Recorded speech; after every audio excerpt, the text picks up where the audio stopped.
Um, Good morning, everyone. So excuse me, I'm still thawing out from sitting in the speaker lounge, which I believe was at like 5 degrees or something, which is too cold for me.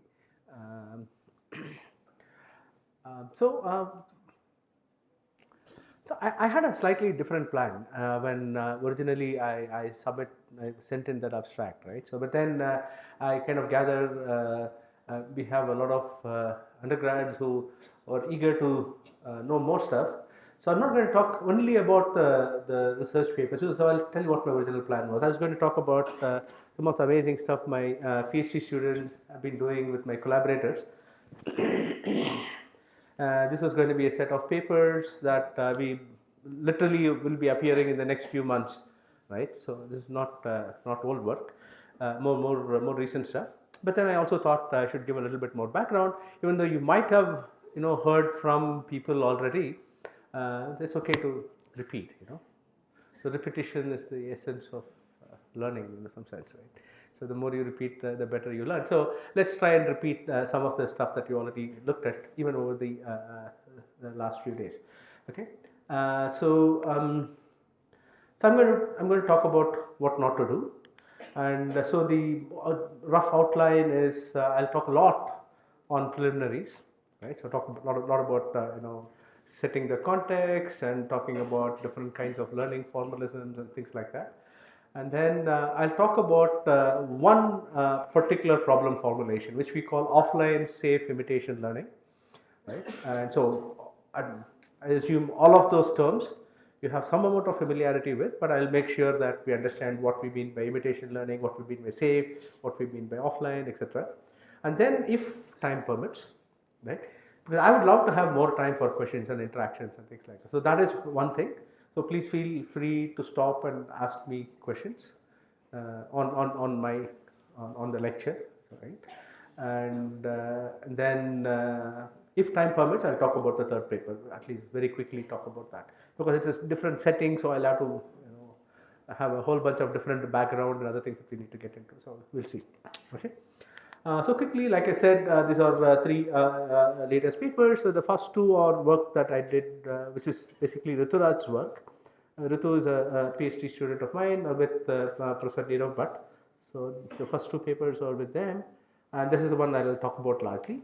And then the last paper is led by my PhD student Richa, and also a research fellow, Bhavish. So we have this research fellowships for people who have done that. This is part of my advertisement page, okay? So listen carefully. So so Bhavish, after finishing his bachelor's, spent 2 years with us as a research fellow, and then so he has this really nice paper, and now he's off in Canada, in Alberta, doing his PhD, right? And then also with Sanjay Chawla, who is a very senior researcher in data mining space, who collaborated with us on this project. Okay, great. So quickly, let's get into preliminary. Like I said, stop and ask questions anytime, right? And you know what will happen if you don't stop and ask me questions? I can't hear. What will happen if you don't stop and ask me questions? Exactly what is happening now. I will stop and ask you questions. Okay. So if you don't want that happening, so start asking me questions, right? Okay. The first thing I'm going to talk about is imitation learning. I'm assuming that people know reinforcement learning. So how many of you know reinforcement learning? Don't lie to me, because I know that day one you had a lecture on reinforcement learning. So I expect every arm to go up. Okay, fine, thanks. Yeah. So I'm so happy. I've been doing reinforcement learning for so long, right? So I started doing RL 93. Most of the people in the room were not born then. I started doing reinforcement learning back in 93. So when I joined IIT Madras as a faculty in 2004, so my office used to be in a building called the Building Sciences Block. Okay. So when people ask me, so where you are, I say I'm in the Building Sciences Block. This is my office, and then they ask, hey, what do you work on? I say reinforcement learning, and they nod sagely. Oh, concrete. So from there to come to a point in time where a whole room of students put their hand up and ask them what is reinforcement learning, assuming it's nothing to do with concrete, right? So I'm so happy to be here, right? So yeah. So all of you, maybe I should let me switch to my other slide deck. I'll come back to this. I was going to do that a little later, but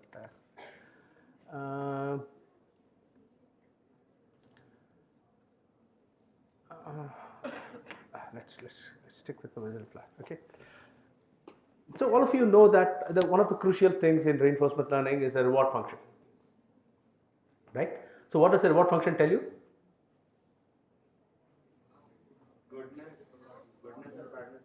Goodness or badness of action. Goodness or badness of action. Okay, that's fair enough, right? So, but then it turns out it's not always tied to the action, right? So, so for example, suppose I want to design a reward function for a cleaning robot, right? So, if let's say, what's the natural thing to do? Okay, any open space that you see in the room, you should keep it clean. That's the reward that I give, right? Seems fair enough, right?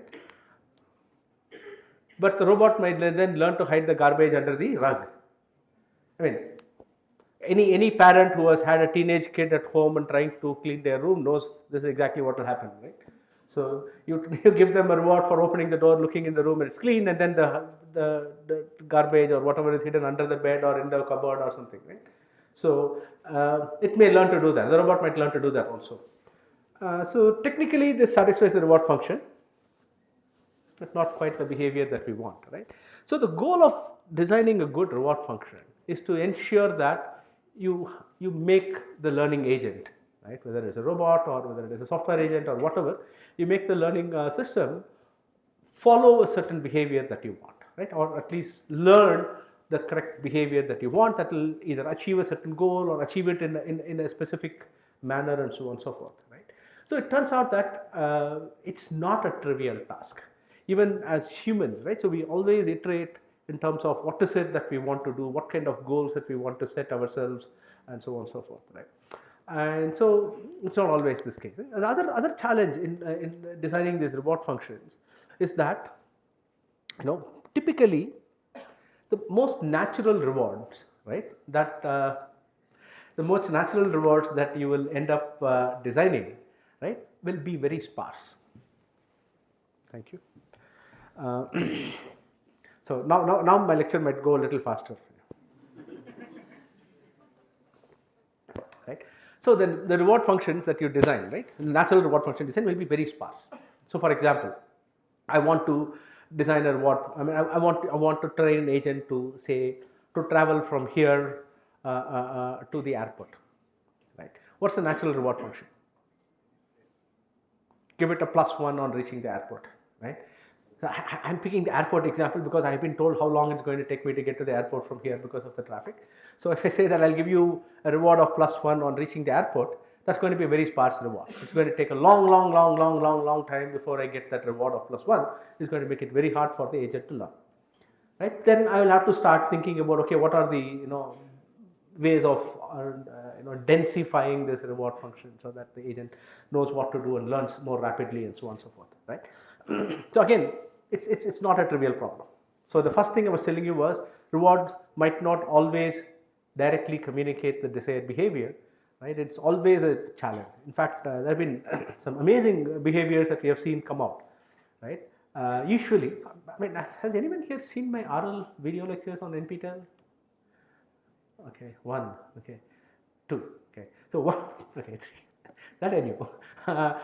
So the thing that you get to, one of the things I talk about is this experiment where people had this reward, right, for riding a cycle. So usually when people motivate the difference between supervised learning and reinforcement learning, they always give this example of, think about how you learn to ride a cycle. Nobody gave you explicit supervision, but you got some feedback. So you learn from the feedback to balance the cycle. So now, somebody who was visiting our lab So she decided that she was going to build this cycling simulator. She was a physicist, so she actually wrote this very complicated simulator of a two-legged agent riding a cycle and all that. And she said, I'm going to give it a reward. So the cycle was on the floor somewhere in the workspace, like a big open area. And then the agent got a reward for riding the cycle and reaching a certain point in the middle of the room. Right? So only when you reach that point, you got a reward. So basically what happened, obviously, because of the sparsity of the reward, the agent never learned anything. Because it just tried all kinds of things, but it's just too long. Right? First it has to learn to balance on the cycle, then make forward motion with the cycle, and then actually reach the goal. Right? So that was too hard. Right? So she decided that she will give some additional reward, like densifying the reward function. Right? So what did she do? She said, I'm going to give it a small reward, very tiny reward, whenever the cycle is making some progress towards the goal. Okay? Whenever the cycle is making some progress towards the goal, I'll give it a small reward. And now what happened? It started learn to balance. It started riding, right? And then after a while, what happened was the learning trials never ended. So she'll start it, and it will never reach the goal, but it's not fall down also. Like if it falls down, it will end, right? Or if it reaches the goal, it will end. Earlier, it was ending very quickly because it was falling down. So the trajectory started becoming longer and longer because it was learning to balance, but it took longer to fall down. Then suddenly it stopped falling down. Right? But then it didn't reach the goal also. Guess what happened? Sorry? Yeah, but it has to ride towards the goal, right? Only if it's riding towards the goal, it gets a reward. It learned to ride in a circle. So half of the circle, it was making progress towards the goal. The other half of the circle, it was going away from the goal. But then it will go back to some distance and then it will start riding again, right? So this was not the behavior that was intended. But that just to point out how hard it is for you to design good reward functions, right? So that's where people say, hey, some amount of imitation learning, right, actually makes it easier, right? So what does imitation learning do, right? So in imitation learning, so you basically don't ask for a reward function. You ask for somebody to show you how the problem is solved. Maybe one way of solving the problem, right? And from that, you try to learn how to solve the problem in general, right? It's like, if you think about it, humans do a lot of this kind of learning, right? So the parents or adults show the baby something to do, and then the baby tries to imitate that. And a lot of things in sports and so on and so forth, we learn this way. We watch somebody playing, and then we learn how to imitate what they are doing, right? So the goal becomes, instead of learning from reward, right? I'm going to give you a data set, right? Which let's call it DE. So the data set of experiences or whatever, and so tau is one trajectory that is extracted from this data set, and your goal is to mimic this tau as closely as possible, so that you learn how to be as good as the expert. Right. So now I'll switch to the other slide deck. Oops, sorry.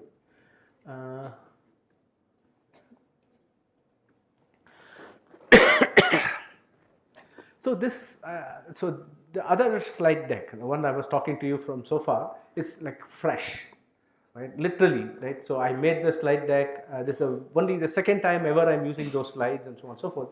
On the other hand, this slides I'm using, and these are like 12 years old or something. But the fundamentals don't change, right? So I'm just going to introduce you to the basics of imitation learning. So some of this,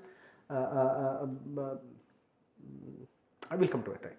So now imitation learning is basically techniques to mimic human behavior at a given task, human or whatever, another agent's behavior. So like I already talked about, so it's very hard for you to define reward functions, right, that can capture complex tasks, right? And also the nice thing is, like I already said, imitation learning has roots in actual human learning, right? So humans also learn in this kind of imitation fashion.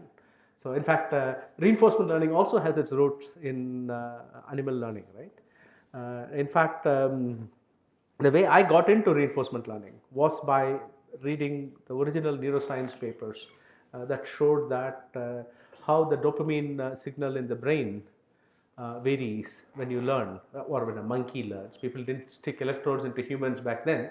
They stuck electrodes into monkeys' heads and showed that the way the dopamine is a neurotransmitter that modulates reward and punishments, right? So it's how the dopamine signal varies can be described very accurately by reinforcement learning models. So that's basically how I got into talking about reinforcement learning. But again, imitation learning is certainly one. We are all very complex creatures, right? We don't learn using just one mechanism. So we learn using hazard mechanisms, some of which we understand, most of which we don't, right? Another interesting thing. This is something which my student put up. I mean, one of my former PhD students, Anirban, who put this up back then, which I kind of agree. So this is remember this 12-year-old slides, but then the technology has improved tremendously today, even more so than what it was 12 years ago, for us to get very fine-grained feedback, right, on how people are actually doing tasks, right.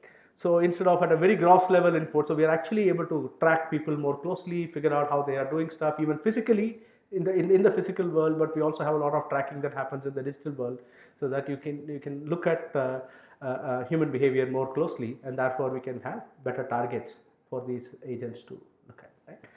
So, like I said, I'm just going to repeat some things so people remember. Let's stop this. Right. So that's easy enough. So remember supervised learning. So where you collect a bunch of X and Y samples, right? And then so the way we can think of it for reinforcement learning context, right? What supervised learning looks in the reinforcement learning context. So your X's are your states, right? The X's are the states and the Y's are the actions, right? Instead of thinking of it as a reward coming from somewhere, you can think of X as the state, Y as the action. So now it becomes a supervised learning, right? So basically whatever you had to do for example, learning to drive a car, instead of using that through reinforcement learning, you can now think of it as a supervised learning problem when you are trying to do this imitation learning. Of course, the other form of learning is of course unsupervised learning. I'm not sure. Did you have any talk on core unsupervised learning so far? Like clustering, density estimation? No? Okay, good. Anyway, but the idea here is that you have only the state information, and you have to do some kind of you looked at self-supervised learning. I'm pretty sure of that. In some sense, you only have X's, but then you try to predict the X itself, right? And that gives you this. So that's one form of. Earlier, people used to call that as unsupervised learning, but nowadays it's called self-supervised learning because you actually use supervised learning ideas to learn. Right? Not the density estimation kind of stuff that we used to do. And of course, the best learning approach out there is reinforcement learning. So you don't actually have the correct output that you need to do. So you don't know the Y's, you have the X's, but you also have some kind of a feedback that allows you to learn, right? So now the goal is the problems, at least the RL goal is agent has to achieve its goal by taking a sequence of actions in an environment. But the challenge here is the states change in response to the agent's action. So what does this mean? That whenever you take an action, it also determines what is the next input you are going to see, right? So this kind of connection is what makes reinforcement learning hard to solve.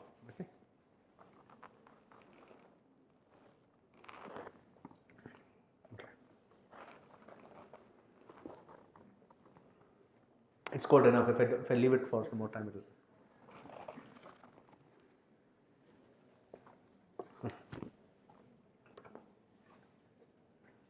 A little later.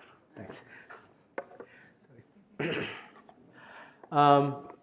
Right. So this connectedness is what makes reinforcement learning very hard. Right. So not only do you have one right output that you have to take for the given state, but you are also going to determine what will be the next problem that you have to solve. So that makes it a challenge. So typically, this kind of reinforcement learning problems, whether you are solving them using MTP, solving them using RL, or whether solving them using imitation learning, the basic formalism is looked at as a Markov-Addition process. I'm going to come back, talk a slight variation of this that looks at constrained problems down the line, right? So you have a set of states, right, and you have a set of actions, and then you have a transition probability, right? which essentially is a distribution over where are the things that you can land up when you take an action in a given state. And then you have a reward function, right? So reinforcement learning is a really weird thing, right? So we don't call things as rewards and punishments. So what we call them in reinforcement learning? Behavioral psychology calls them rewards and punishments. In reinforcement learning, what do we call them? Positive rewards and negative rewards. So it's always rewarding, whatever you do in reinforcement learning. So that's the quirk of the field, right?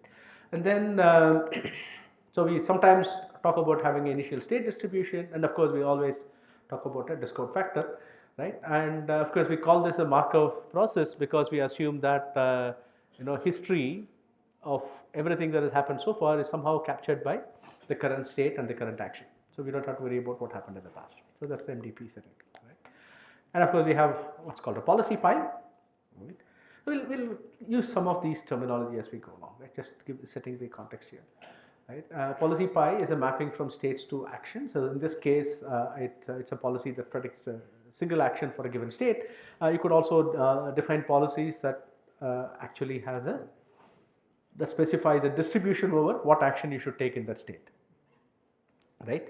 So why do you need that? Why do you need policies that are not giving you a single action in a given state? Why do you want to consider policies that give you distributions? You remember my condition earlier, right? So if you are not asking me questions, I will be asking you questions. So somebody, why do I want to consider stochastic policies? Why not only deterministic policies? So think about it. Whenever you are trying to solve a problem, you don't say, okay, half the time I'll try to do this, half the time I'll try to do that, right? You always think, okay, given this input, this is what I'm going to do. So why do you want to consider stochastic policies at all in reinforcement learning? Sorry? Do you get any additional points for finding all of them? You have to find only one, right? That's how the problem is defined. Allowing stochasticity allows us to find a better one.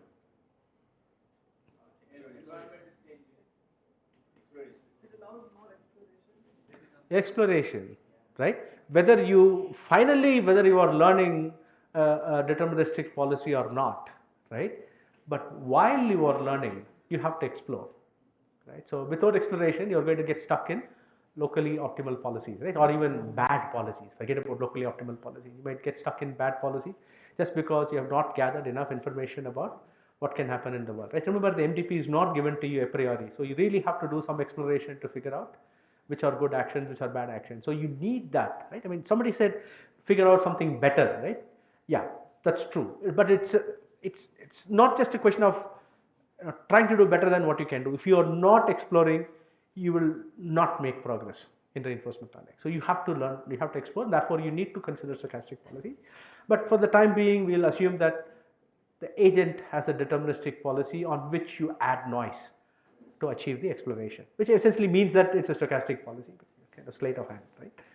And then there is, we define something called a trajectory tau. It's a sequence of state action pairs, right? That define that describe an episode, right, of an agent, right? So we kind of represent it like this.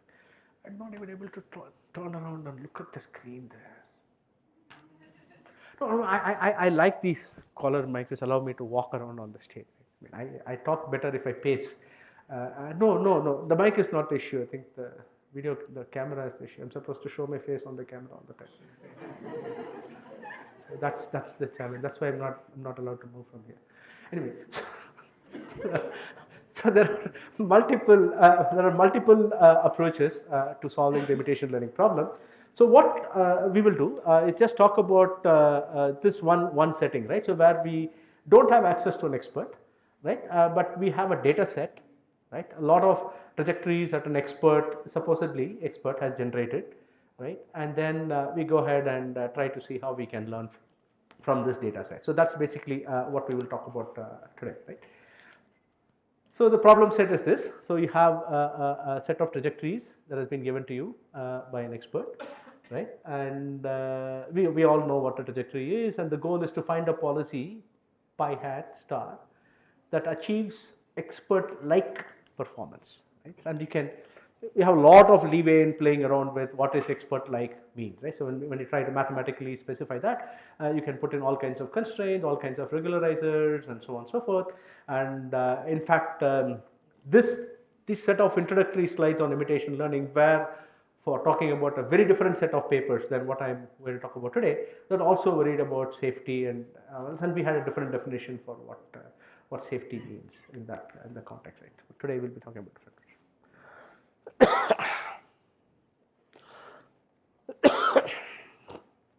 The first way of solving this problem is to think of something called behavior cloning, right? Behavior cloning, the idea is very simple, right?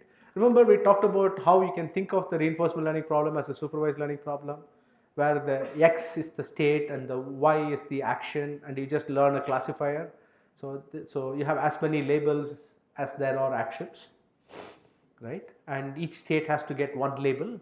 That label comes from the action that the expert has taken in that state, right? And then you can generalize to all the unseen states as well, right? So that's basically the idea behind behavior cloning, right? So you have the state, and then you have an action that is predicted by your model, whatever is the model, and then the expert has given an action, and then you look at this, and then you use whatever is your favorite loss function, right? And then minimize the loss. Right? So that's basically it, right?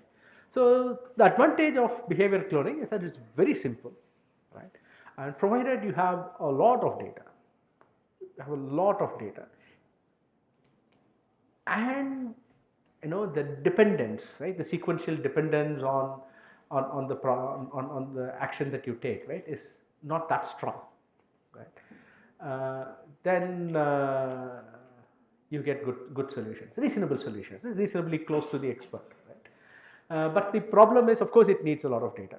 So it doesn't work that well if the data is limited. But the biggest challenge, right, is that it assumes that the problems are IID, right? So what is not satisfied here? You know what IID stands for? Yeah. So somebody, it's like I need a chorus, like you're saying a prayer or something like that. What does IID stand for? Okay, great. Right, which of the two I's is gone here? The independence is gone. It's still identically distributed? Maybe, maybe not. Great. Maybe, maybe not, but the independence for sure is gone, right? Because every time I take an action, right, what I'm going to see next is going to be dependent on the action I took, right? It's not that I'm drawing it from the same distribution, right, every time. So it's not the identical distribution that I'm drawing your next input from, right? It will be a different distribution. So that identical part is certainly gone, right? So the independent part is gone, and it's also the identical part is actually gone in some sense, right? So because you are actually sampling from a different distribution every time, but you can think of a larger stationary distribution which you are operating. So let's not go there. But certainly the independent part is gone, right? Because of that, what happens is that if I make one mistake in the action that I have to take, suppose I have S1, S2, S3, S4, that the states are going, right? So in S1, I'm supposed to take an action, right? I don't take the expert's action, I take something different, right? Then I might get put in some part of the state space for which I didn't have data while I was training. Why? Because this is not what the expert did. So I have only seen expert trajectories while training. So I'm actually getting into some part of the state space for which I don't have enough data. So the chances that I'm going to make a mistake are higher, right? So then these errors start compounding more and more, right? So even though behavior cloning is easy and gives me a good starting point, but if I don't have ways for fixing for this compounding error, right, then I can very quickly degenerate even if I make one mistake, right? So there are many ways in which people try to fix this. And so in the two papers I'm going to talk about today, I'm kind of sidestepping this issue, this covariate shift issue. Just going to assume that you have enough data that you can ignore it for the time being. But then you actually have to fix it somehow, right? But that's an orthogonal direction. So you can always add that fix to the first paper. Right? The second one I'm talking about is apprenticeship learning, which is a little bit more robust. Did Raunak talk about apprenticeship learning? No? Imitation learning? Yes. Yes. Okay, so apprenticeship learning is something slightly better, right? It's slightly more robust. So what we do, right? So remember that reinforcement learning, you assume that the reward is sufficient for you to specify the behavior of the system, right? So what we're going to try and do is to learn a good enough reward function from the expert trajectories that have been given to you. So the idea here is, so I'm going to try and learn a pi star, not something that matches the actions that were taken by the experts, right? But tries to match the overall reward function, right, that were obtained in the trajectories, right? So that's the goal of apprenticeship learning. But what happens if you don't have the reward function, right? So what we do in that case is use something called inverse reinforcement learning, right? So we use the data set that you have of all the expert demonstrations and try to figure out what could have been the reward function that the expert was trying to optimize. Get that? What could have been the reward function the expert was trying to optimize, right? And now once you have a good handle on it, right, go and try to find an optimal policy using reinforcement learning. But the challenge is you might have to do this a few times, right? So you find what you think is a good reward function, find a policy that is optimal with respect to that, figure out whether you are matching the expert behavior in any sense. If you are not, go back and adjust, go back and redo your inverse RL setting again, right? So keep iterating on this a few times. Right?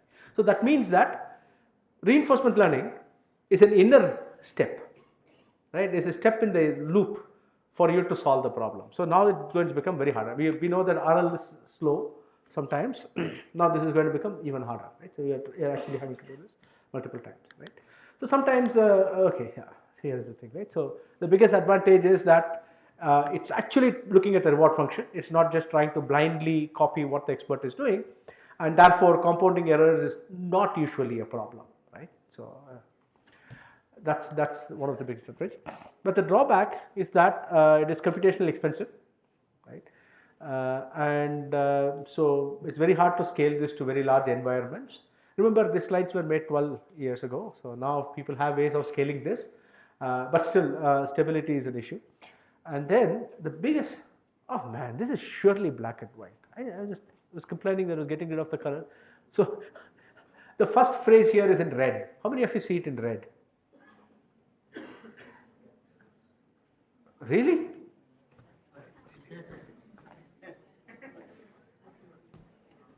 Wow. You have some special filters in your eye. Huh? People do see it as red, is it? Black. Yeah. Yes, it is black, yeah.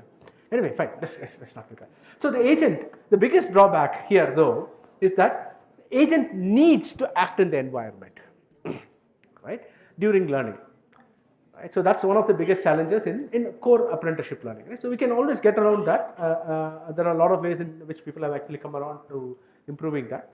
But if you want to solve it the proper way, right, to do this, right, you typically want to end up interacting in the environment for this reward function. So I'll stop there for that slide deck. Now is a good time for you to ask any questions before I get into the other one. A good time for me to ask for more coffee. Yes, would you like? Can you put that in there? Yeah, thanks. Yeah, questions? Excuse me, sir. Yeah. We also usually use RL in scenarios where we don't have the possibility of collecting a lot of data from an expert. I mean, if we have the expert actions figured out, it's like knowing the function and still trying to approximate it. So could you explain how that changes in imitation learning? How that is not the same scenario that we have? Oh, just give me 1 second. Sorry, can you repeat the question? You're saying that you're not able to collect a lot of expert trajectories. Yeah, if we have the expert trajectories figured out, don't we have the answer to the problem? Aha, great question. So you don't have the expert trajectories figured out. You have an expert who's giving you the trajectories, or you have an expert from whom you can observe the trajectories. Right? It's like observing, Carlsen play chess. If you ask him to give you the policy by which he is playing chess, it's probably not going to happen. I mean, A, he might not give it to you even if he knows it. B, he might not himself know it. Right? I mean, so he's basically reacting to the board position that he's seeing and so on and so forth. Right? So it's sometimes you are able to get these trajectories. Quite often you are able to get these trajectories, but you might not know what the right policy is. One of the biggest things that people have been using RL nowadays, right, is to fine tune these LLMs, right, the language generation and so on and so forth. We really don't know what the right policy is, right? We know that, hey, look, this is not something I want this LLM to do, right? Or this is something that I want the LLM to do. That feedback an expert is able to give. But if you ask the expert, hey, what is the policy by which the LLM should be generating the next token, whatever, right? They don't have an ability to do that. So there are a lot of situations that are there where you have access to expert solutions, but you don't have access to the closed form policy that you would need to use it effectively. So in such cases, imitation learning still is useful, right? And of course, there are also problems which you don't even know what the right solution is, right? In which case, for example, playing Go, right? So that's why RL does so much better, because that it turned out that there were different ways of playing Go which even humans hadn't discovered, and AlphaGo was discovering all these kind of amazingly different ways of playing Go, or protein folding, right? So there are ways in which you can get to the folded structure of the protein, which humans didn't know, right? Even though we still don't know how AlphaFold solves the problem, right? But so in such cases, more traditional RL formulation makes sense. But in cases where you do have access to expert demonstrations, maybe some mix of imitation learning and RL is what's the right way to go forward. Sure. Any other questions? Towards the end, I thought you were feeling sorry for asking this question because I kept answering for too long. But I'll try to keep my answers short. How in IRL, how is a reward function learned? I mean, what are we exactly trying to optimize while learning the reward function? We might not exactly have access to the complete environment or the dynamics of the environment where the expert performed it. So that's why I said that there are a lot of things that you can assume, right? The idea was to recover what the reward function is, but specifically left it unspecified. Typically, what happens is you assume a form for the reward function. A form. The reward function is going to consist of A times x1 plus B times x2 plus C times x3, so on and so forth, right? Now, you formulate the inverse RL problem as learning those ABC, because x1, x2, x3 are potentially features that are coming from the environment, and then you basically learn what those ABCs are. And the way you learn those ABC is to look at what would be the expected reward if I'll get for the expert trajectories, assuming A is A1, B is B1, C is C1. Look at that, right? Now use that as an estimate for figuring out what should be the new A1, B1, C1. You assume this is, let's fix A at A1, B at B1, C at C1. Now look at what is the total reward that you'll get for all the trajectories, all that the expert has given to you, right? Because you have this, right? Now you can go back and see, okay, what should A1, what should the next value for A1 should be? What should A2 be, B2 and C2 be? Okay, you know what I mean, right? So I'm saying too many B's. So that the total reward goes up. We are assuming that the agent is optimizing the reward function, right? We presume that the expert is optimizing the reward function. In its own, the implicit reward it has, in that it takes the global optimum. Yeah. We are assuming that. So we are trying to match that implicit reward that the expert has by assuming that the implicit reward has this functional form, and then we are trying to see how we can match it. But won't this then turn into a discrete optimization problem? Yeah, and then you have to make some kind of approximations to make it easier to solve. Yeah. So I mean, you have to bring to bear all the things you know about optimization. See, inverse RL is a hard problem.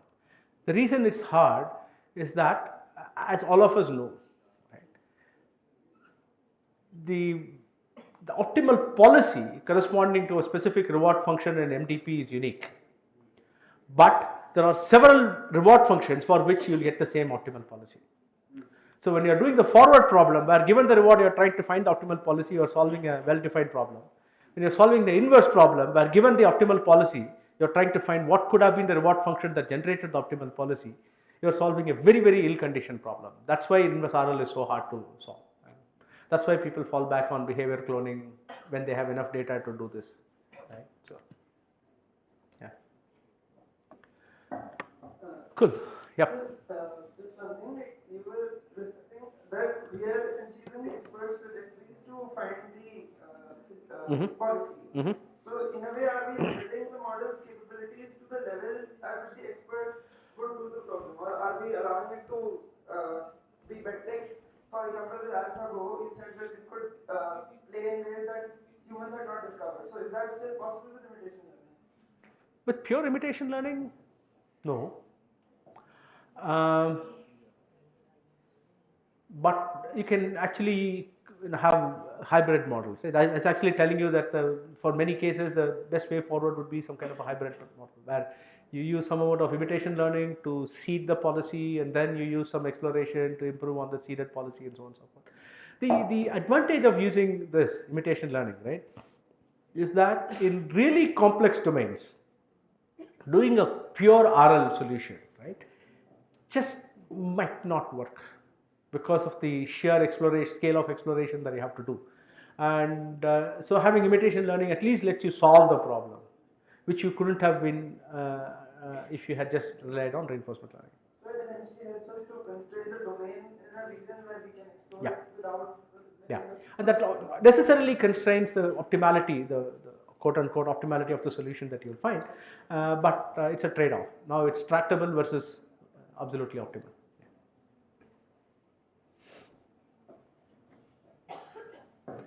Is there a mic for that side of the room? Okay, fine. Is there any questions? Yeah.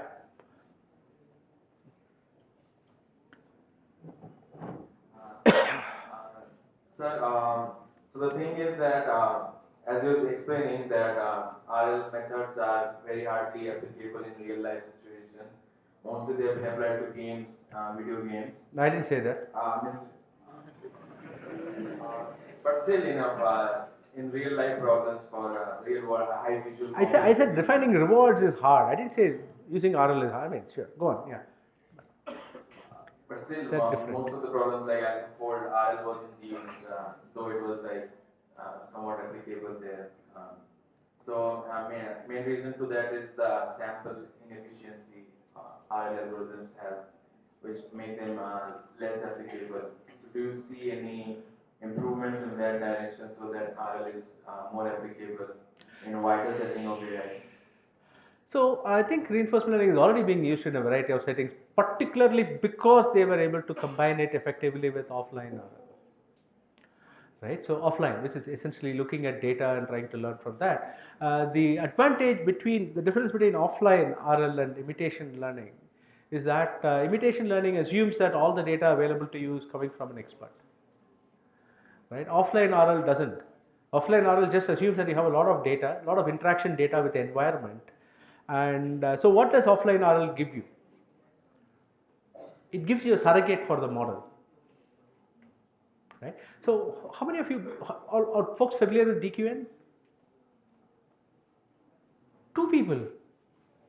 DQN, deep Q learning. 1, 2, 3, 4, 5, 6. Okay, not enough. Okay, great. So with the deep Q learning, right? So the idea behind deep Q learning is you are learning this Q function using a deep neural network, right? And the way they do it is by keeping a huge buffer of transitions that you have seen in the past, right? So one way of thinking about that buffer, right, is like it's offline data, because that transitions that you are seeing in the buffer actually are coming from when the agent was beginning to learn, right? There is no way it is an expert data. So all you are seeing is essentially interaction that has been generated by acting in the world, right? So there's a lot of data. So you can think of what is happening there as some form of offline learning, right? So you have a lot of data. not necessarily expert generated. So now that is easy to generate, right? You could even have random policies just interacting with the world and getting the data. Now with this fixed data set, what is the boundary that you can get to? How much you can push your learning, right? So that is essentially what offline RL is all about. And I believe that some mix of offline RL and model based reinforcement learning is the way to go, right? So like there are, world models. like world models, yeah, if you want, yeah. So I mean, RL has been talking about world models from the early 90s. Okay, so world models are not anything new. So for us, when they say model based RL, it means world model, right? And yeah, so that's the way forward. So some form of offline RL and model based RL, and we are seeing that quite a bit already. I mean, all these the reasoning models that you have with LLMs and so on and so forth, and a bunch of work that Google DeepMind is doing on tool discovery and stuff like that using reinforcement learning. They're actually doing this on very hard real problems, right? So they have actually, some of these are in production even though they don't tell you they use RL. But so there are a lot of places where real problems are being solved using RL now. And it's not the plain vanilla Sutton and Bartow edition 1 kind of reinforcement learning. So a lot of mix of other kinds of techniques, offline RL, model based, and a lot of policy gradient stuff that's going in there. And yeah, so that is a very nice blog that Satinder Singh has written about to address this question of whether RL is sample inefficient. His final argument is, if you think RL is sample inefficient even today, that means that you are doing RL wrong, because there are so many ways in which you can improve the sample efficiency of reinforcement learning methods. Okay, so thank you. Yeah. Thanks for this session. I'm only halfway through. Don't thank me already. I have a simple way. So for instance, do we really need an expert, or would somebody slightly better than random work? And what happens if we have multiple experts who disagree? Yeah, sure. I mean, all of these are possible. So in fact, if you look at the second paper I'm going to talk about today, it actually uses a mix of all kinds of trajectories, whether it's expert, non-expert, and all that. And offline reinforcement learning, just like I was telling you right now, right? Imitation learning assumes that the trajectories come from an expert, but offline reinforcement learning, you could have all kinds of people coming in, right? So trajectories could not necessarily even be from experts. It could be from different levels of accomplishment. Yeah. And would it be better to have like systematic bias or like random bias in the experts? Sorry? So assuming that experts have biases, Sure. so would the models perform better if the experts had random biases versus if the expert had like systematic bias? See, If the data is it depends. I mean, there is no one universal answer to that, right? So the thing is, bias is not bad in machine learning, right? So machine learning, all learners are biased. There is no learning without bias. Seriously, I mean, if you have zero bias, right, then that means that you cannot generalize. The best you can hope to do is memorize, and if you see the same example again, you can produce that output. So bias is not something that is bad. Mathematically, bias is not bad in machine learning. It's in fact necessary, right? So typically when people talk about avoiding bias and bad bias and things like that, so this is all more social constructs and not mathematical constructs, right? So mathematically, when either you choose between bias A or bias B. So your question is random bias versus systematic bias. Usually systematic bias would make the problem more well behaved and easier to learn, right? But if the systematic bias happens to bias you away from the optimal solution, right, then that might not be a good thing. So where you might want to have a different kind of bias to learn from. But that's why I said it depends on the actual underlying problem that you're trying to solve. But every learner, every machine learning model is biased. That's no way to avoid it. Yeah. Okay, good. I'm going to call stop on questions because, like I said, I'm only halfway through. I know that my session was supposed to end at 1, but we started very late. So what time am I supposed to end? Okay. I do have a flight to catch. Okay. Just make sure I don't miss it. That's all. Great. So let me go on for some more time, and then we can come back and take more questions. Okay. Is that fine?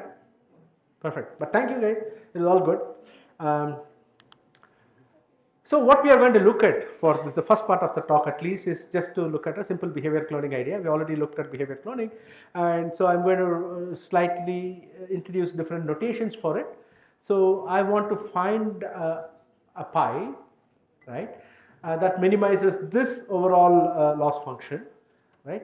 Basically, I'm taking an expectation over the trajectories that are there in the expert data set. So I sample a trajectory, and then I look at the loss summed over the entire trajectory, where the loss is basically looking at a per state action matching, right.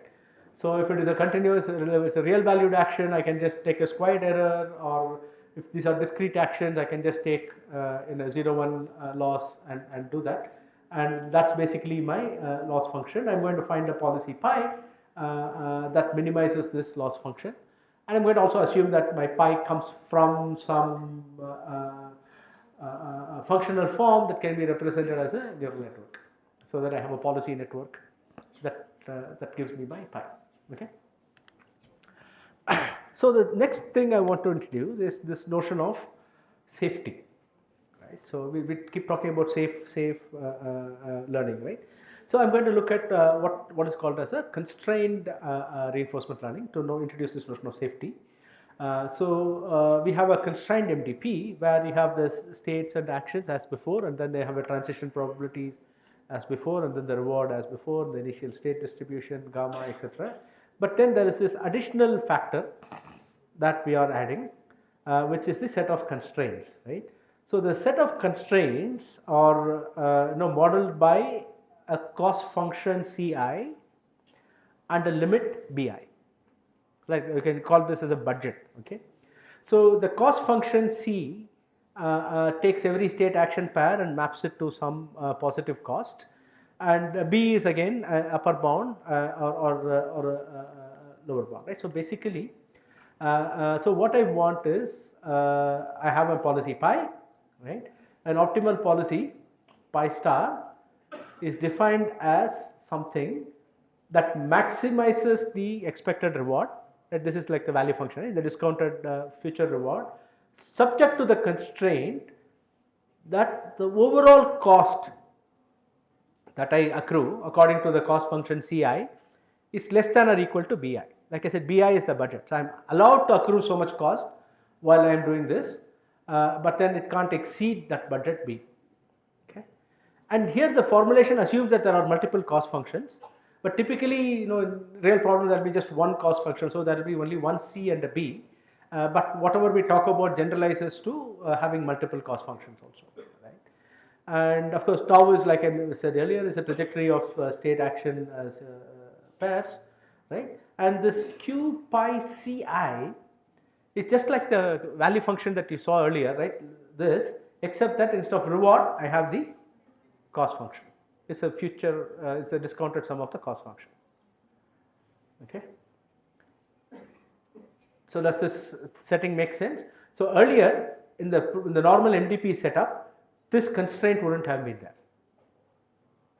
Right? This constraint wouldn't have been there.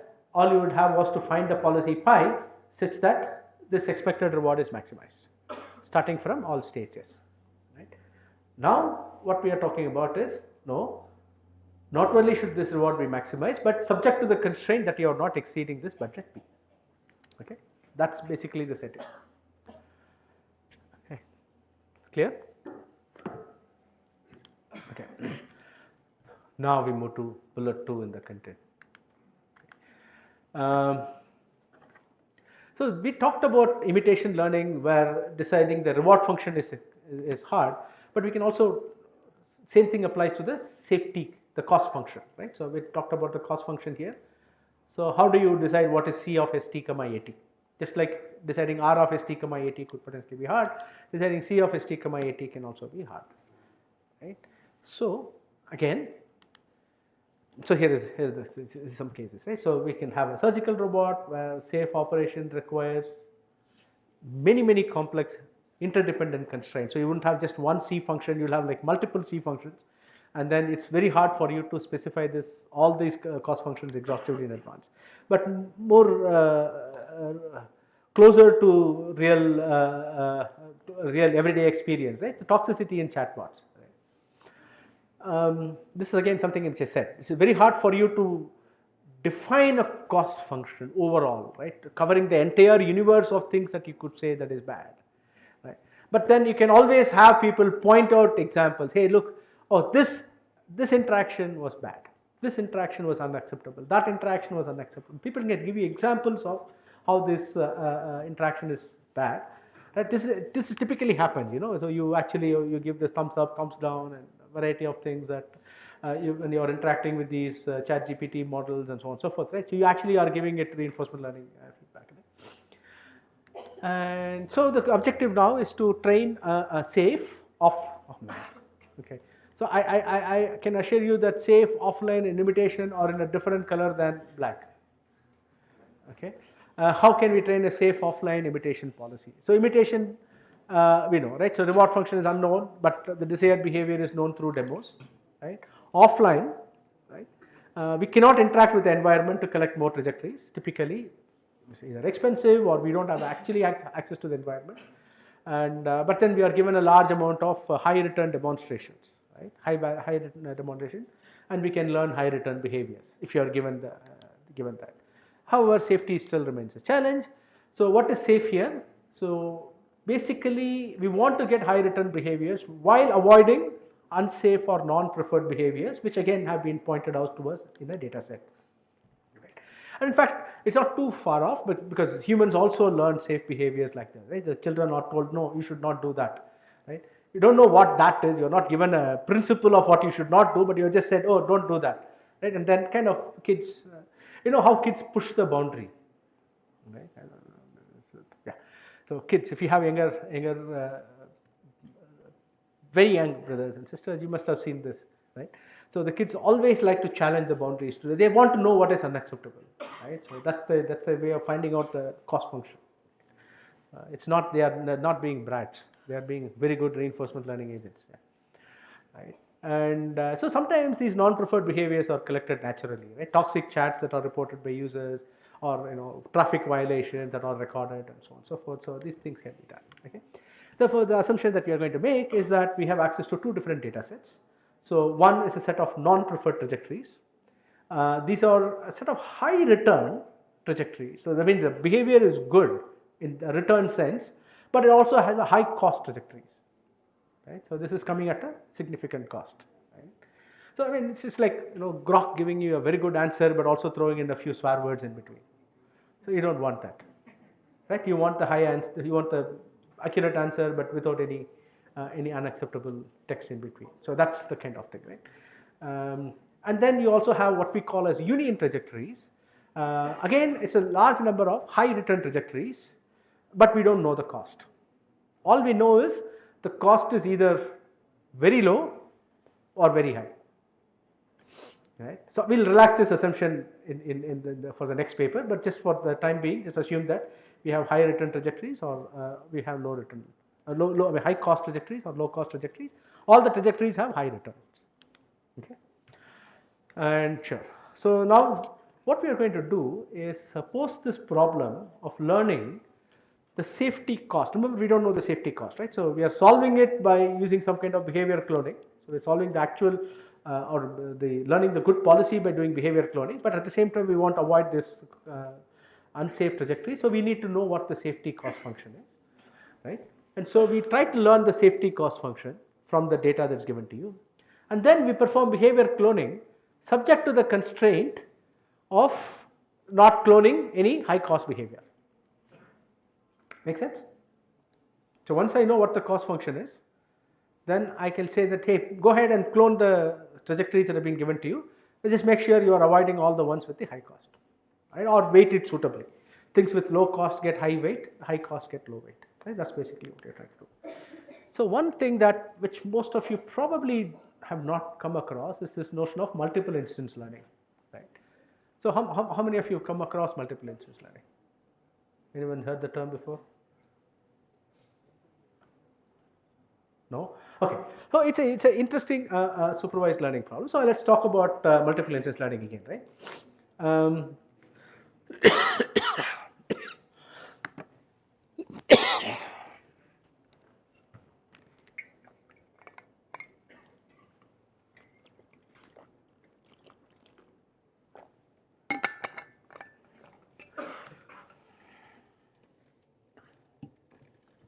So let's talk about let's say binary supervised learning, right? So you have for every instance x, you have a label 0 or 1, right? So that's how you go ahead then try to minimize the prediction loss on this label, and then you get it, right? In multiple instance learning, so we have labels only at the level of collections of instances. So each collection of instances is called a bag. So like a bag B will comprise of, here in this instance, it consists of k samples, right? x1 to xk. So we call these as a bag, and the labels I'm going to have are at the level of the bags. So what does a label mean in the bag?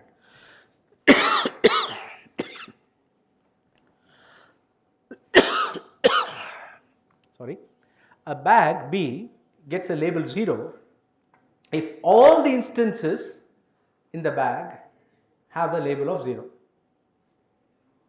So you don't know the instance label, but this is how the bag labels are generated. So what is given to you is a set of bags B1 to Bk, and you will have a set of labels Y1 to Yk. So B1 will get a label Y1, and Y1 will be 0 if all the instances in B1 have a label of 0.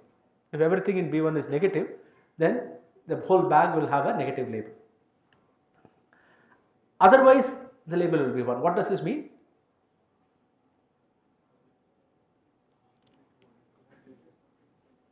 There is at least one instance in the bag that is labeled positive. At least one instance. The whole bag could be positive, we don't know. But I know for sure that at least one instance is labeled positive. Right? Then I label the bag as 1. So if all the instances in the bag are negative, then the bag will be labeled as 0. If at least one instance in the bag is positive, then the whole bag will be labeled as positive. So the motivating example, so one of the first problems that people modeled using multiple instance learning was one of predicting properties in drugs, right? So if you take a whole molecule, right, it consists of multiple amino acids, right? So the amino acids are your instances, and the molecule is a bag.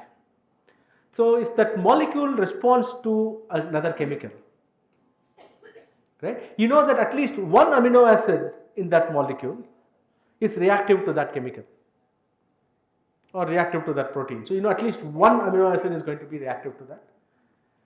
Then you call that molecule as a positive molecule.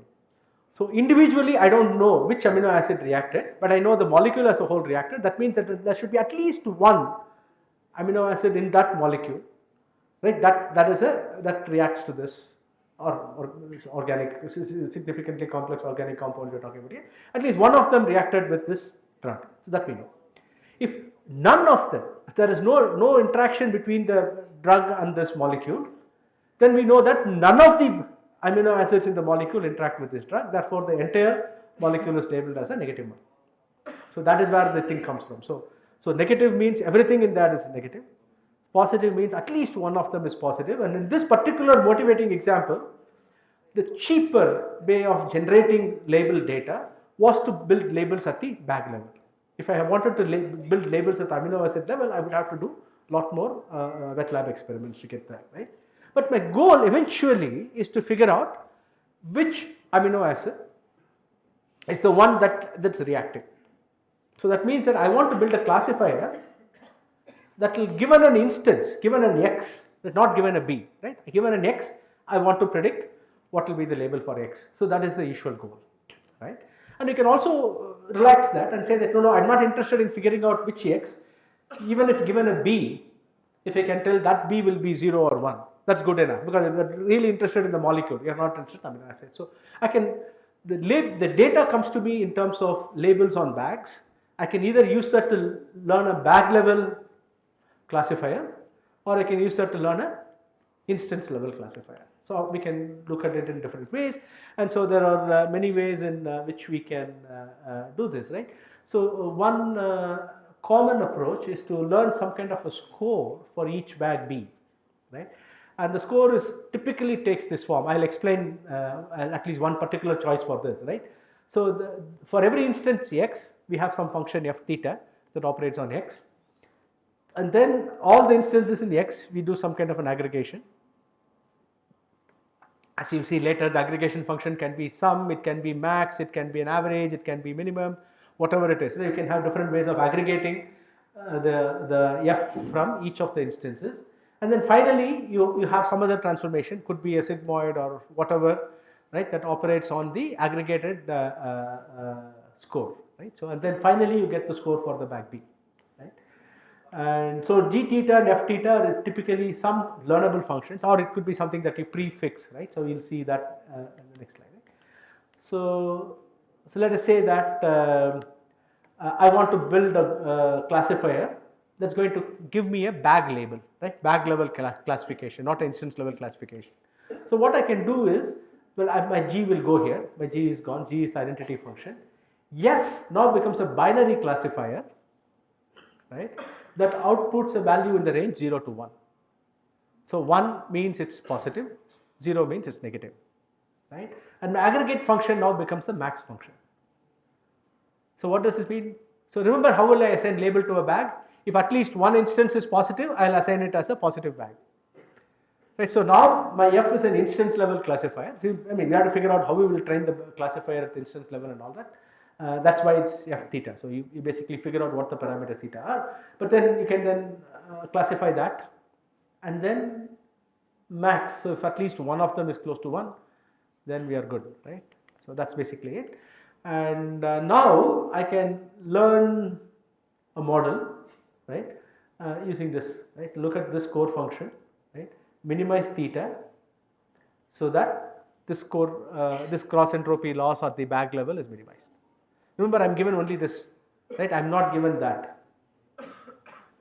right. So it's a little bit. So are you able to wrap your head around what we are doing here? So I'm going to build, let's say, a neural network, right. So everybody uses neural network now. So I'm going to build a neural network to represent f, and that neural network is going to take one instance at a time, right, and it's going to output a 0 or 1, right, or some real valued number, some sigmoid is there, is going to give me a 0 or 1 at the end of it, right. Now I'm aggregating all of this over all the instances in a bag, using that to define that score, right, and use that score in my cross entropy loss. Now I try to learn my parameters theta, so that across all the bags my prediction error is minimized. Okay. What is the challenge here? What is the biggest challenge here? Anyone can think? I am using a max in the cross entropy loss, right. That breaks all kinds of continuity assumptions, right. So basically I can't you should do the normal gradient following on this. I have to figure out some other techniques for doing the minimization. As we already know, a lot of optimization techniques out there to look at optimizing these kinds of discontinuous loss functions as well. So you'll have to figure out some way of optimizing this. It's not an easy optimization problem, but the formulation itself looks very familiar to us, right? So that's one way of doing multiple instance learning, right? And so what we are going to do in this case is that we are going to keep G and F as neural networks. So we have to learn what these G and F are, but the aggregate function I'm going to use as a sum, right? So you'll see why in a bit, right? Yeah. So this I'll skip. Recall our two data sets. Right. So I mean I'm going a little fast because I'm aware that around 1-ish or 1:15-ish I should finish. Yeah. So I'm going a little fast. So if you're not able to follow, stop and ask me questions. Okay. So we have two data sets. So I presume, forget about this slide. I'll come back to this slide. Up till this point, people are comfortable. Right. This is not too hard to get. Okay. Great. So we have the rho n, which is the non-preferred trajectories, and rho u, which is the union trajectories. We have this, right? So now what I'm going to do is I'm going to use multiple instance learning. I'm going to create positive bags and negative bags using this union trajectories and this non-preferred trajectories, this rho u and rho n, and then try to use multiple instance learning to figure out whether a trajectory is safe or not. Right? Basically, I'm going to learn an instance level classifier. So each instance here is a whole trajectory, right? So I'm going to the whole the safe MIL, right, is going to I'm breaking it down into two steps here. First, I'm going to learn the cost function C, right, which predicts if a state action pair is costly, right, and then I'm going to use that to identify which are the preferred behaviors from the union data set. And once I have this cost function, I'm going to use that to define a weight for the different behaviors that I have and use that in the behavior cloning. Okay. So weighted behavior cloning is something simple. Remember the behavior cloning loss function we had? So this L pi SCA is basically for every state yes, I'm going to look at the action my policy pi is predicting, compare it against the action that was given by the expert, right, and I'm going to try and make them close together, right. So what weighted behavior cloning is, hey, do that, but I'm going to attach a weight so that not every state action pair is going to be considered equally. So state action pairs which I think are safe will have a higher weight. State action pairs which I think are unsafe will have a lower weight. So that's basically what we are going to do, right. So people must have seen this in classification, right? Very plain vanilla classification, you have weighted cross entropy laws and things like that. It's something very similar to that, right. So that's exactly what we are doing here. Okay. So now I'm creating a bag with these trajectories tau 1 to tau k. So it's easy to create negative bags. Why? Because I'm given a data set that has only non-preferred trajectories. I just sample from that. So I basically can sample and create negative bags. Right? Is it clear? So because all the labels, all the trajectories in the bag will be negative. So I can create that. Now to create positive bags, right? I can do something.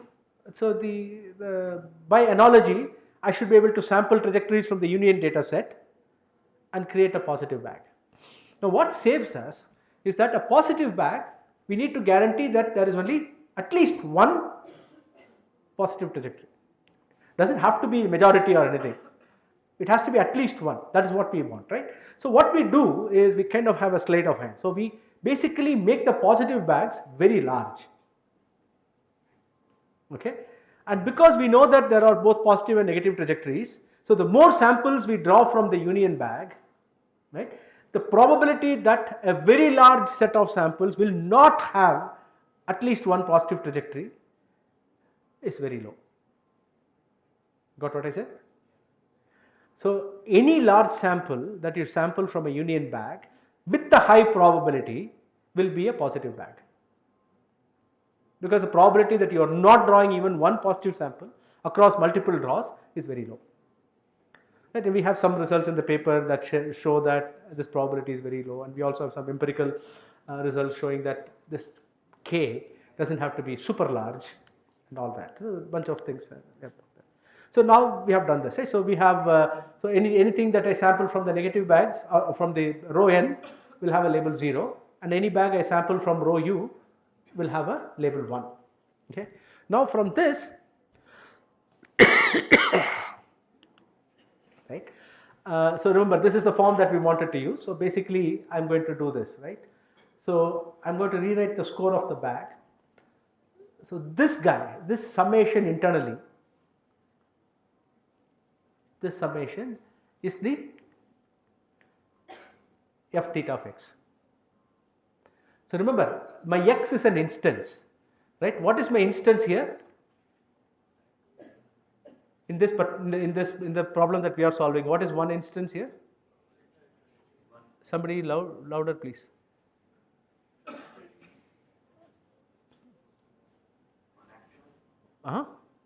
No. Trajectory. So x is a trajectory, right? And so what I am trying to learn though is a cost function on each state action pair. Remember, that's a cost function I want to learn.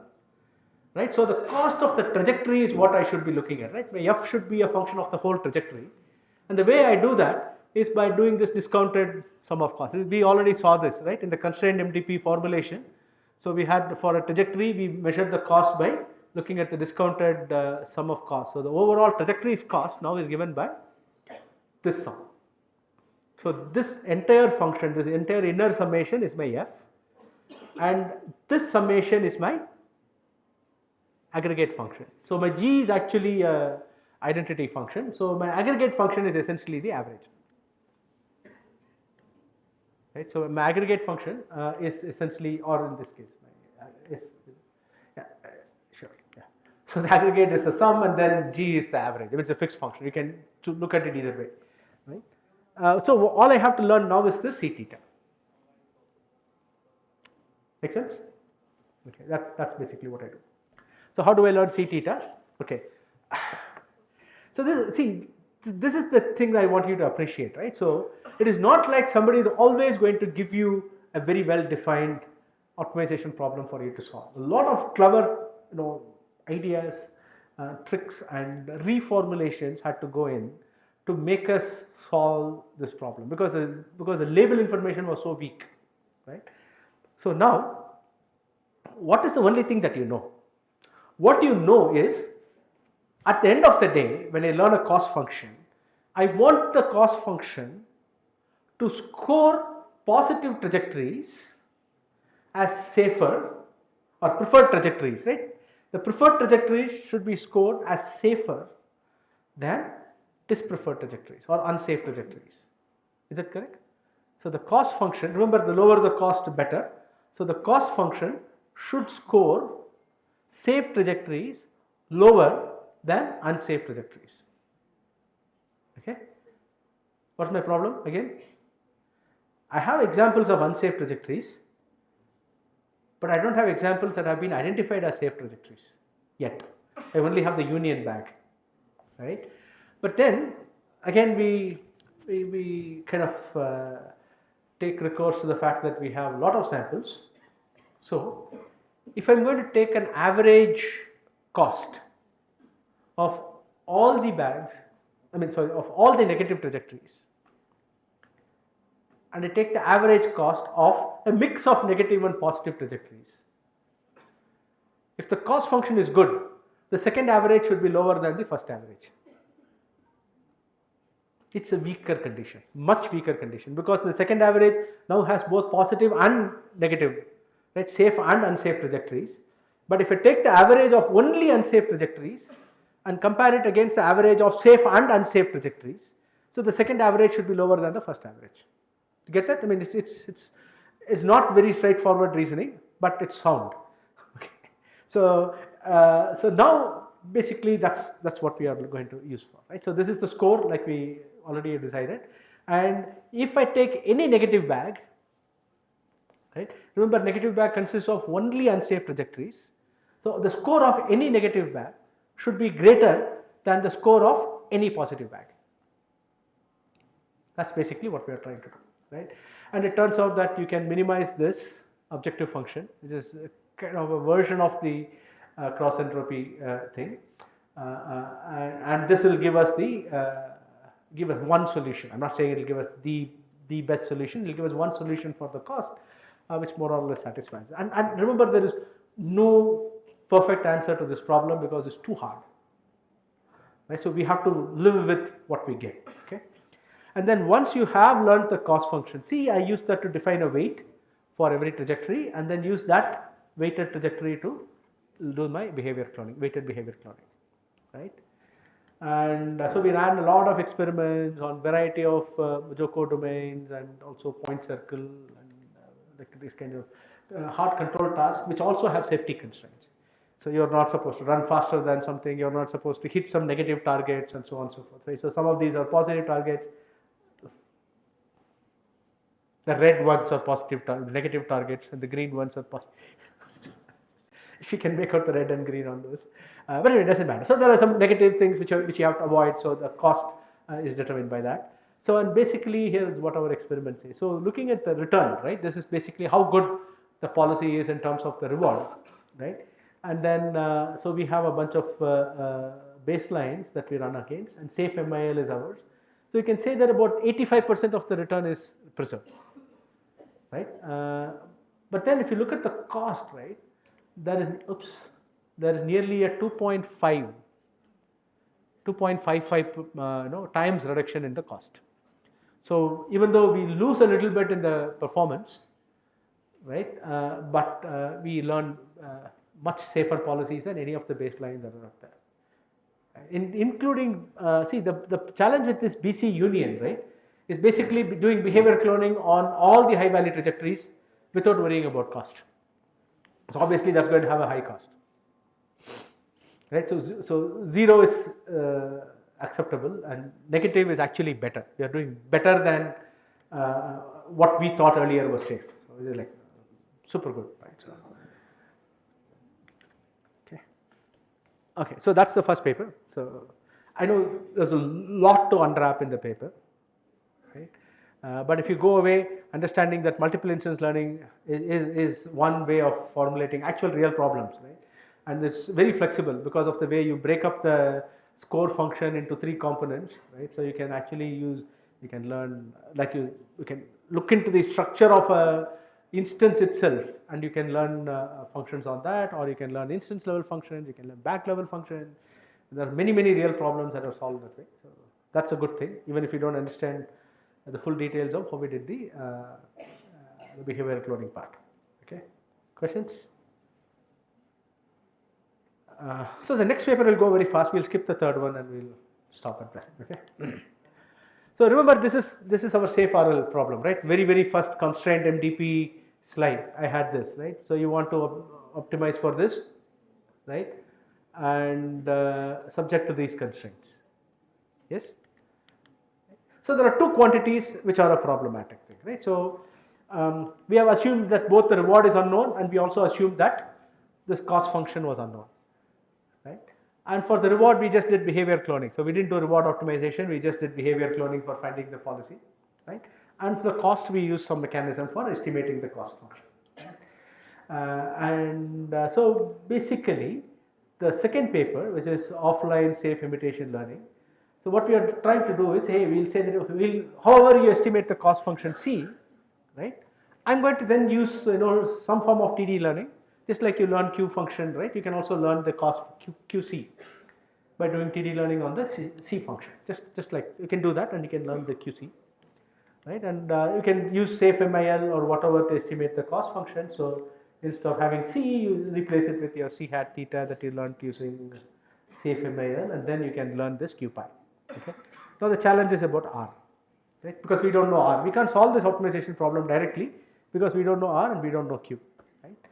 And so we come up with a mechanism for lower bounding the value function JR. So I can't find the actual R, but I'll give you a mechanism which I say that, hey, if you kind of optimize for this, then the lowest value that the true reward function or the true value function can reach is bounded, right? It's bounded to some function of the trajectories over which you are doing the optimization, right? So that's basically, it's a very nice result that is there in the paper. So just stepping back, just from an optimization point of view, so you see what we are trying to do here. So we are trying to solve a constraint optimization problem where you don't know the objective function and you don't know the constraints,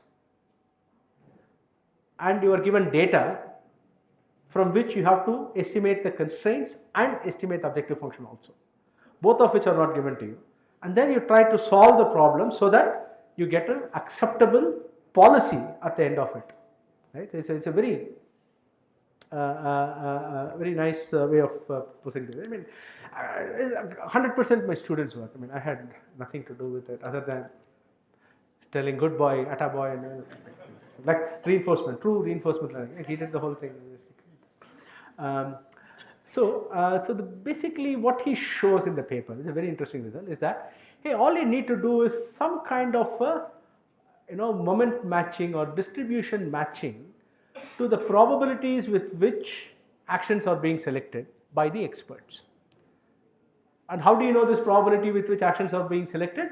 I learned that from the data that has been given to me already, right? So I'm not learning a specific action to predict in a given state. I'm trying to match the distribution that the experts have used for generating action. So this goes back to answering some of the questions that people had. What if experts disagree?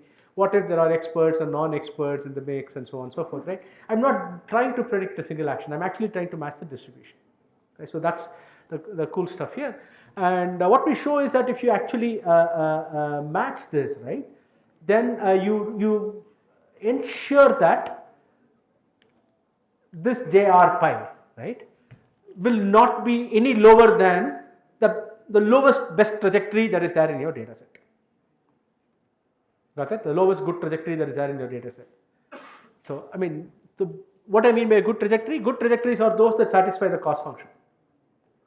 Right? Those that don't satisfy the cost function, right, are thrown out, right, because of the constraint.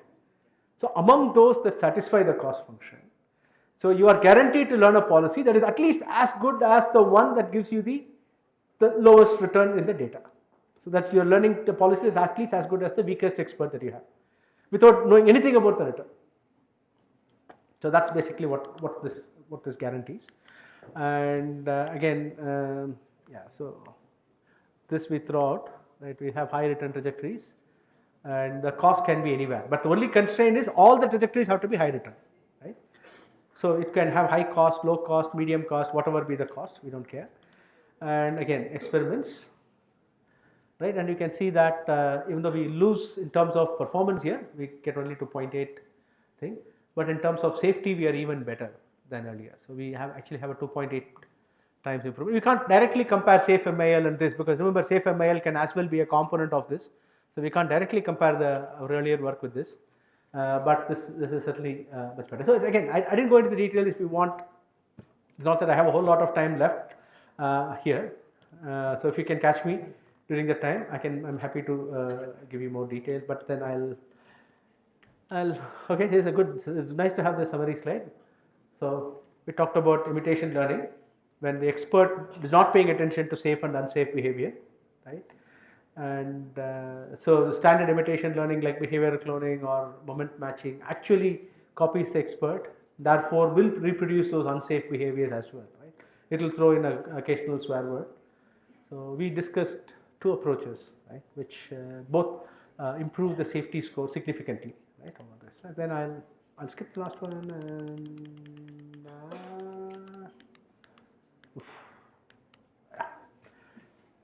yeah. So basically, this is what we did, right?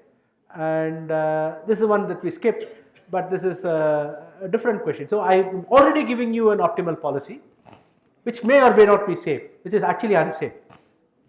Okay. Can you nudge the policy towards safer behavior? So that's basically what the third problem that we looked at was. Right? Again, which is something that is there in practice. So you train an LLM, right? So you got a very good policy already for generating the next token, but it may or may not be safe. So how do I nudge it towards being more safe, right? So that's basically one of the things, right? So I just wanted to talk about this last two slides. If anybody is thinking of getting into this space and want to do some interesting stuff, so where do we go from here? So one of the biggest things about humans, right? We are continuous learners. We just keep learning new problems. So the things like what remains safe, right? Varies across environments and varies across time and so on and so forth. So what is safe today might become unsafe later, and what is unsafe now might become safe later because you have developed capabilities to manage that, right? What the consequences, right? And so we are very good at that. So can we design algorithms that continuously learn and adapt to avoid new non-preferred behaviors? So the new non-preferred behaviors could be a superset of what you had earlier, could be even a subset.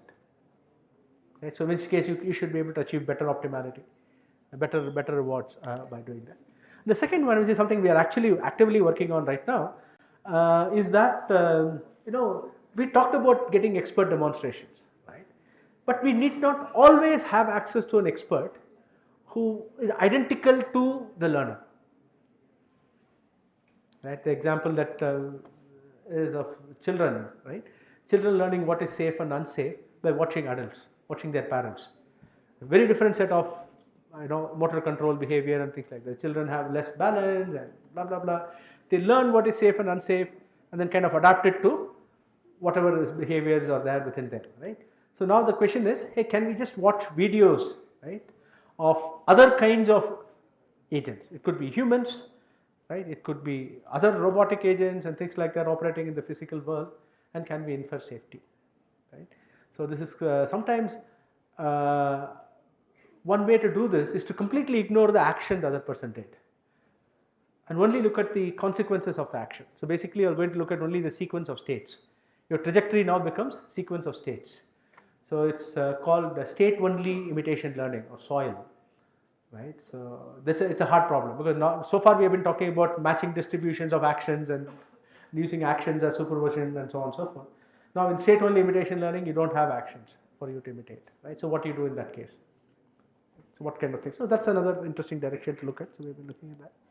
So I'll stop here, and if you have questions, I'm happy to take more questions. Yep. Mike. Yeah, please hand go up again. Yeah. Thanks. Yeah. Sir, as you mentioned, continual learning.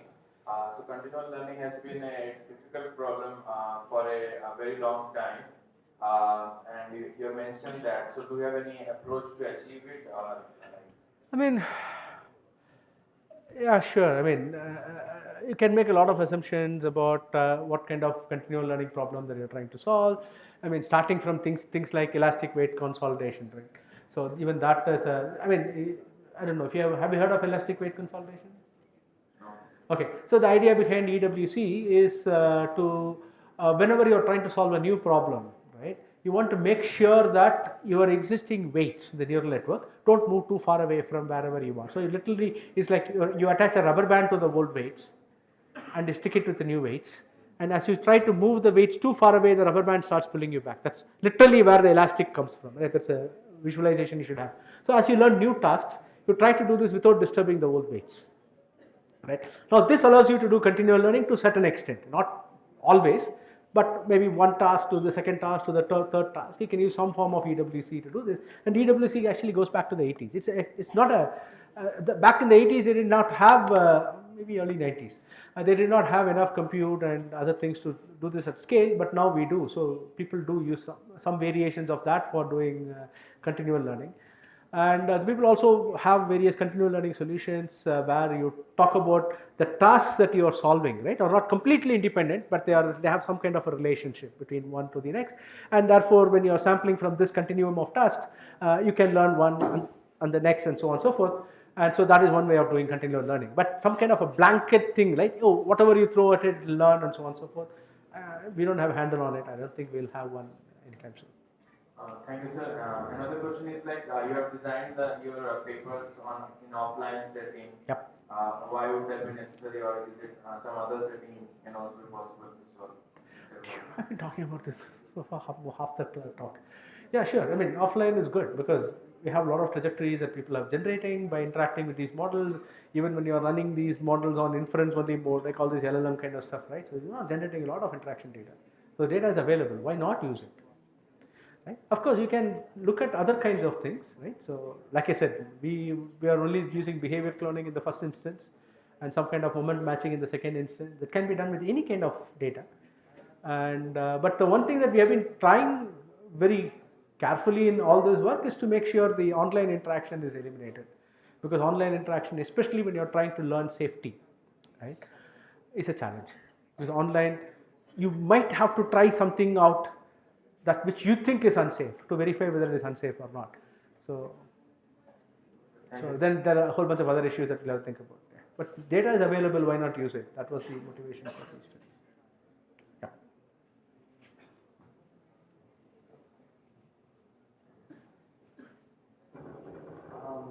Yeah. I get to see your face now. So He was wearing a mask earlier when he asked the first time. So you've been working with reinforcement learning in some capacity for like 2 to 3 decades, for over 3 decades. So that's a long Can you time. hold the mic closer? I'm not able to hear it clearly. So you have extensive experience with reinforcement learning and the domain. So my question is, do we have some interesting questions where interesting topics or fields where supervised learning is being used, but where multiple instance learning could be very useful?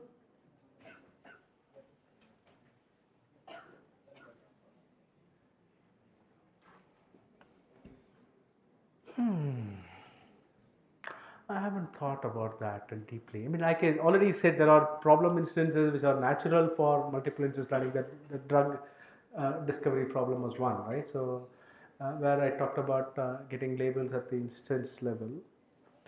And in the past, right? So we have actually used multiple instance learning for discovering good hierarchies for reinforcement learning problems, right? So that has happened, and no, I haven't really thought through this question, but I know that multiple instance learning is not getting a whole lot of attention nowadays. So maybe going back and thinking about it might be useful. But off the top of my head, I can't give you useful answers. Thanks. Thanks.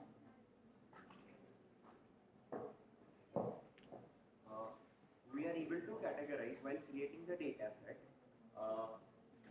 So I'm not able to follow. Why do we require a bag of, MIN setting instead of simple classification setting?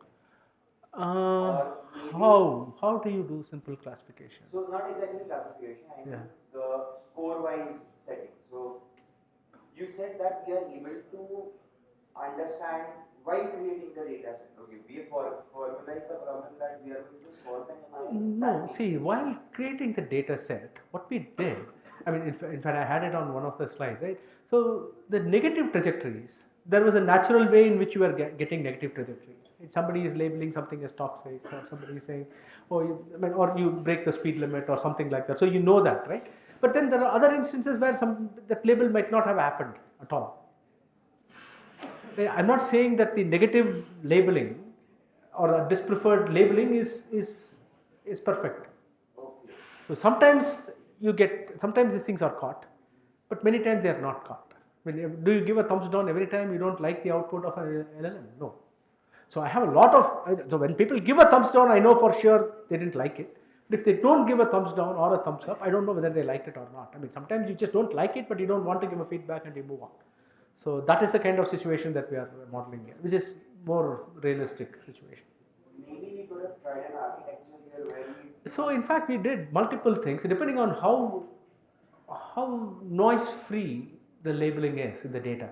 So if you're very sure that every negative trajectory has been labeled, right, and just using a very simple, it's still not simple classification. You still have to infer state action level cost function from trajectory level labels.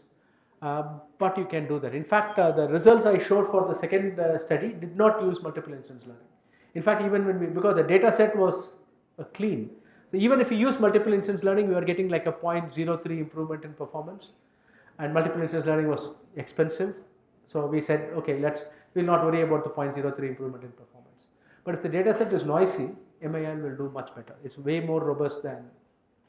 Maybe rather to safeguard against say noise or unlabeled data sets, maybe we could do something like SSL, where instead of a direct classification over the bag, you could have tried SSL. We have looked at that, but the challenge with SSL is it assumes that you have both labels and then a whole bunch of unlabeled data.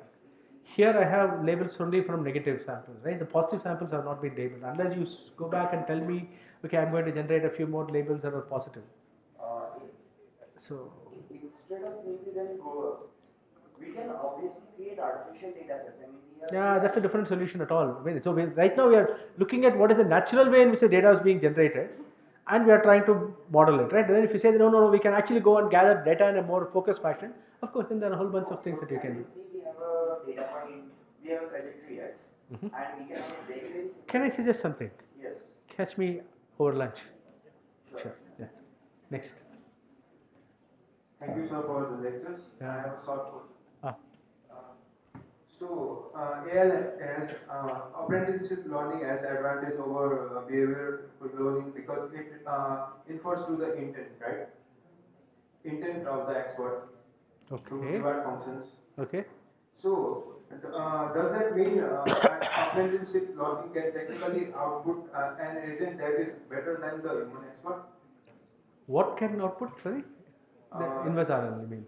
So, Apprenticeship learning. Okay, sure. Can it output something that's better than the human expert?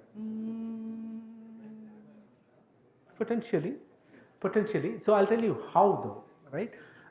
So the human expert has demonstrated only over certain parts of the state space, right? And you are inferring a reward function on that part of the state space, right? On the exact demonstrations that the human expert has given, you will not be able to do better, right? But on places where you have not seen the human expert give you any demonstrations, your apprenticeship learning can actually learn a policy that can end up being better than what the expert learned. Because the experts can be irrational, they might not be optimizing the best objective function anyways, right? So, but on the exact data that was demonstrated for you, by definition of the problem for you doing better than the expert means that you didn't solve the inverse RL problem correctly. so follow-up question: if the human expert or the any expert provide noisy or suboptimal demonstrations, and can the RL step in The reinforcement? offline RL setting assumes that you are getting demonstrations from all kinds of people. It doesn't have to be experts at all. Okay, okay. Thank you, sir. Thank you.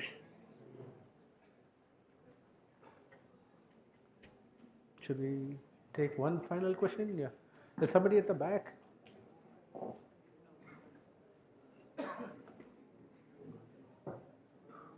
Good afternoon, Professor. Just to get geographic diversity in the room. Yeah. Go on. I just have a query that in apprenticeship learning, what guarantees convergence in practice, or it is just empirical?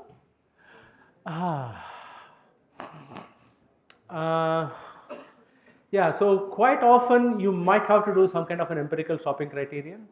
But technically you can define a stopping criterion, but you would have to choose appropriate regularizers for your objective function for you to define, because it's a poorly defined problem, right? So you can basically keep scaling your reward function and still achieve the same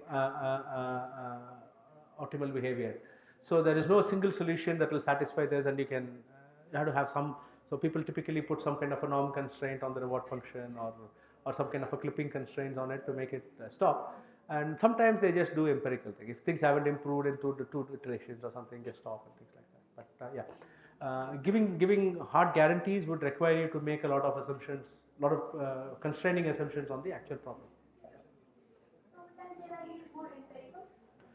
In practice, yes.